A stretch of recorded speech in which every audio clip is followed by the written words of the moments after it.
con ustedes con Todd Pensini por Globovisión. Estamos con nuestro invitado, José Antonio Gil Yepes, director socio de Data Análisis y analista político. Y dejamos una pregunta al aire porque se habla de este sistema político, económico, relacionado más bien con un marxismo estilo de la Unión Soviética, porque vemos que, como te pregunté, bueno, en China están comprando cuadros de Leonardo da Vinci en 400 millones de dólares. Claro, está el lado de Hong Kong, pero tú sabes que en China han salido una cantidad de millonarios. ¿Por qué ese fenómeno? ¿Por qué nos copiamos de la vieja Unión Soviética y no de todo este modernismo que tiene tanto Rusia como China?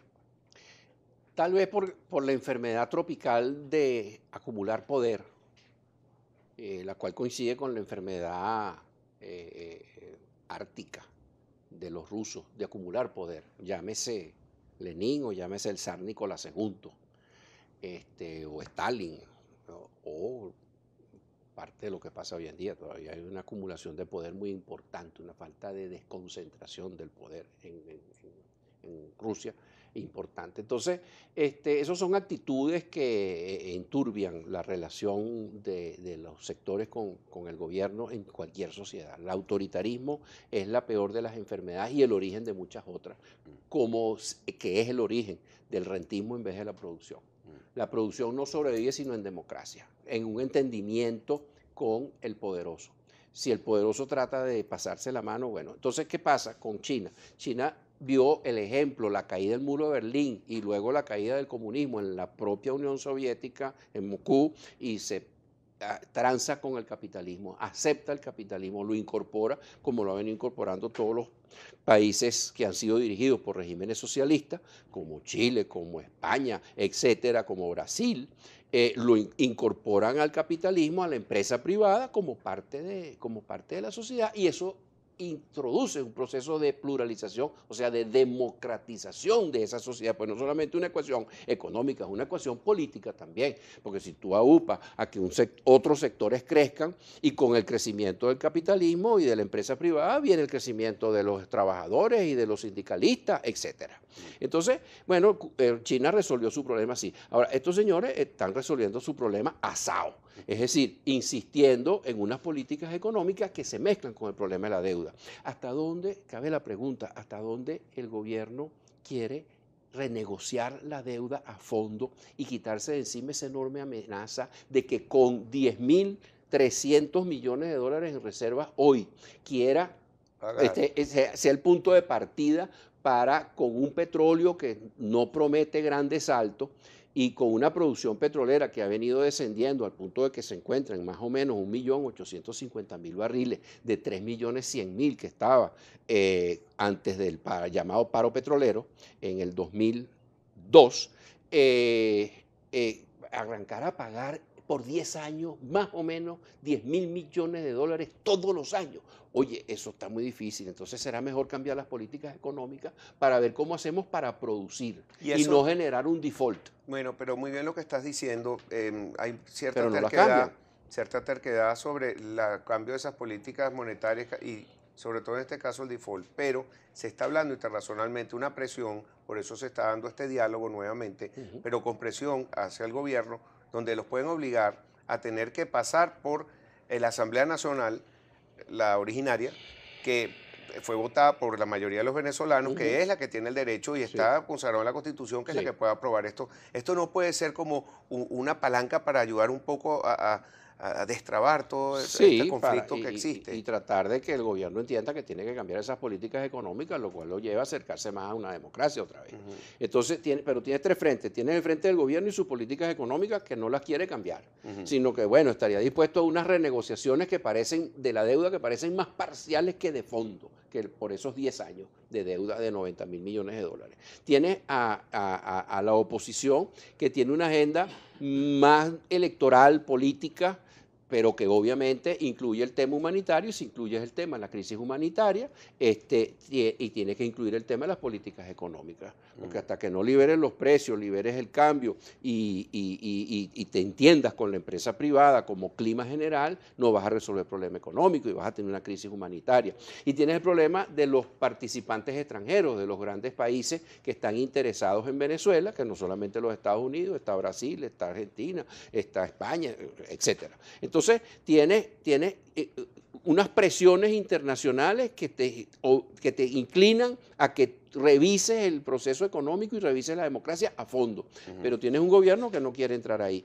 Y a fin de cuentas tienes un pueblo que es el verdadero problema. Ya el verdadero problema no es tanto el político, el verdadero problema es el hambre y la falta de medicina. Sí. Pero sin embargo vemos en este momento una ruptura en la oposición, por lo menos Ledesma lo que dice desde Madrid, que le hace un llamado para que purguen a la oposición. Ana Julia Jatar, profesora Liesa, que está en Harvard ahorita, dice no es momento de purgar, sino de unir a la oposición.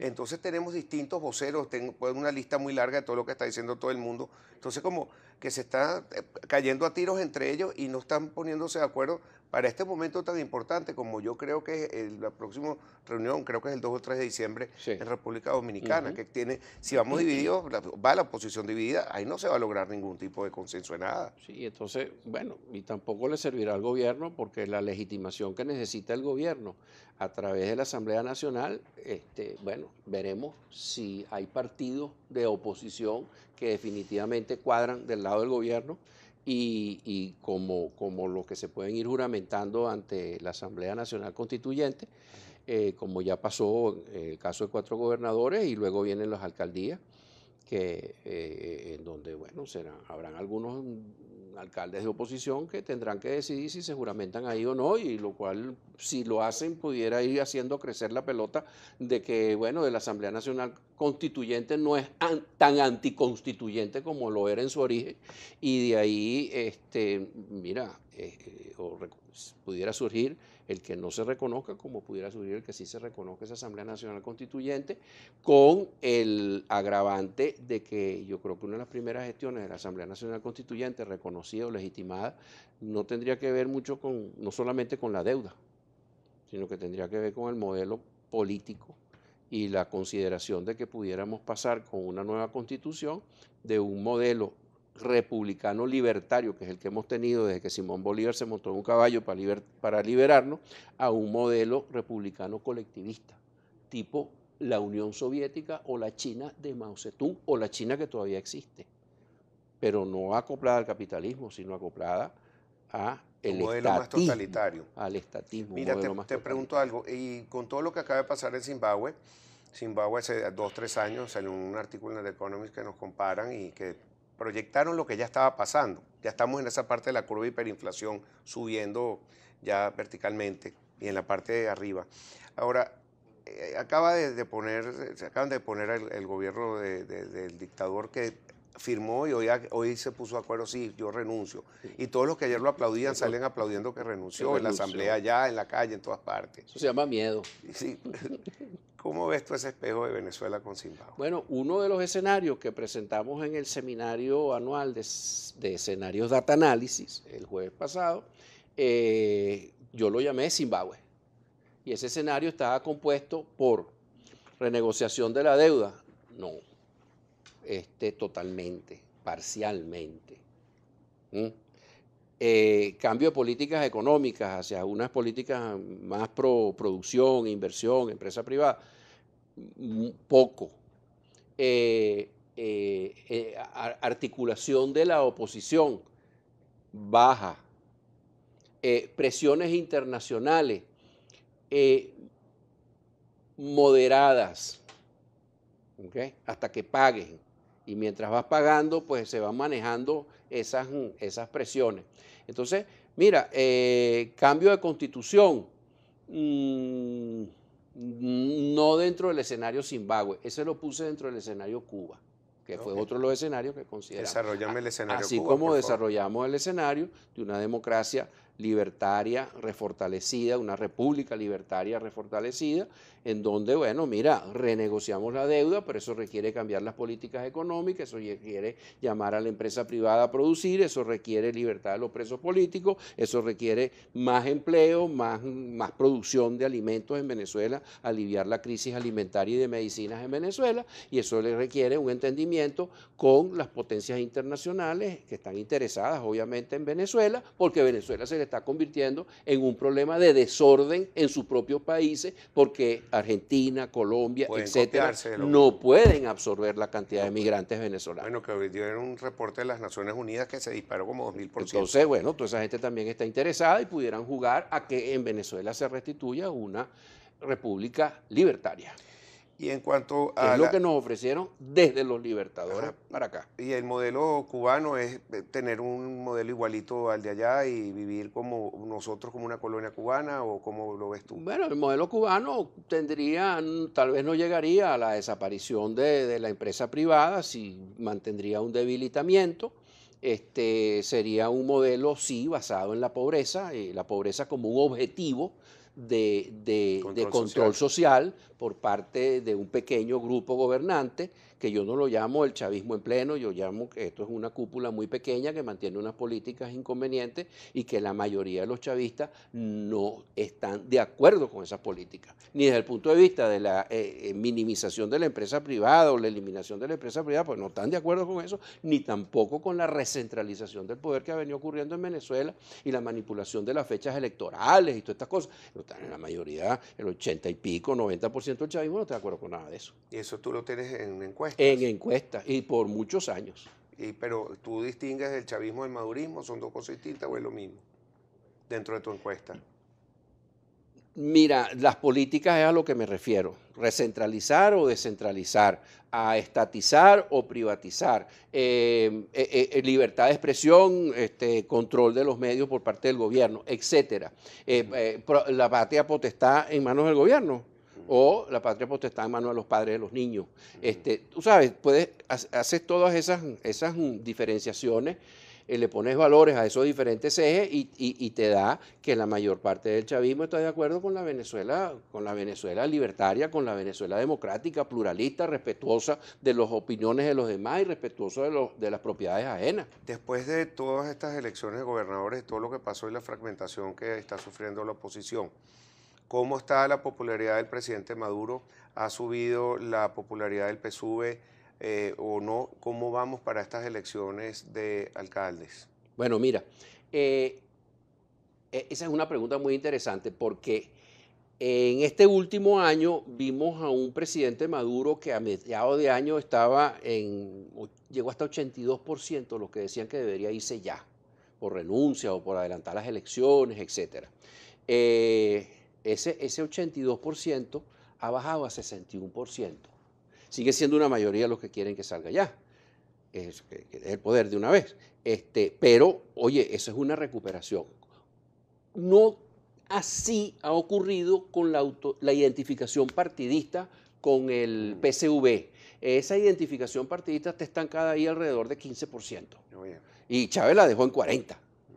Y la autodefinición política de los que decían yo me defino chavista en la política venezolana, que la dejó Chávez en 44%, está en 18%. Ahora, ese 15% del PSV y la clave de la explicación de por qué mejora Maduro si las políticas económicas no cambian, y eso es lo que más hace sufrir a la gente. Oye, ¿y qué fue lo que cambió? Bueno, han acentuado el reparto del alivio, el reparto clientelista, populista, rentista de unas cajas de comida. Y bueno, y donde no hay nada la gente agarra. Es decir, que y ha crecido el control social. Ha crecido el control social. Y por otro lado, tienes el problema de que la población no ve en la oposición una unidad, ni ve un programa. Ni un líder. Ve la crítica. Líder, ya para terminar. No, porque en tampoco estos está días viendo. han vuelto a salir cartas para empresarios que quieren que sea esa ilusión que hay. Bueno, esa es una. ¿Data Análisis lo mide? No. Y lo mide. No, pero ese es el problema, que la oposición no tiene un foco de atracción que se diferencie del foco gobierno. Gracias, José Antonio. Siempre un placer tenerte por aquí. Un día me vas a enseñar esas encuestas, de verdad. Sí, cómo José no. Antonio Gil Yepes, director socio de Data Análisis, analista político. Echando broma, que lo que veo de los empresarios, pero es que hay un clamor popular, han salido cartas que, bueno, ¿sabes quién es el personaje? Sí, bueno, estamos buscando un outsider, buscando un líder, buscando a alguien, un mesías que venga a resolver esto, porque las instituciones no están funcionando. Pero la próxima vez te invito a que vengas al programa con ese perfil que está buscando el venezolano. venezolano para que Ok, sea el y líder. los datos del pensamiento del venezolano. Ok, perfecto, excelente. Ok, Bueno, que siguen tiene un siendo altamente pluralistas y de inversión, producción, trabajo, no de dádiva. Excelente, eso es buenísimo. José Antonio, muchísimas gracias. Bueno, ya yo Placer. regreso. Vamos a estar con Antonio Carri hablando sobre una propuesta de educación para Venezuela. No se aparte de nuestra sintonía. You got to be strong.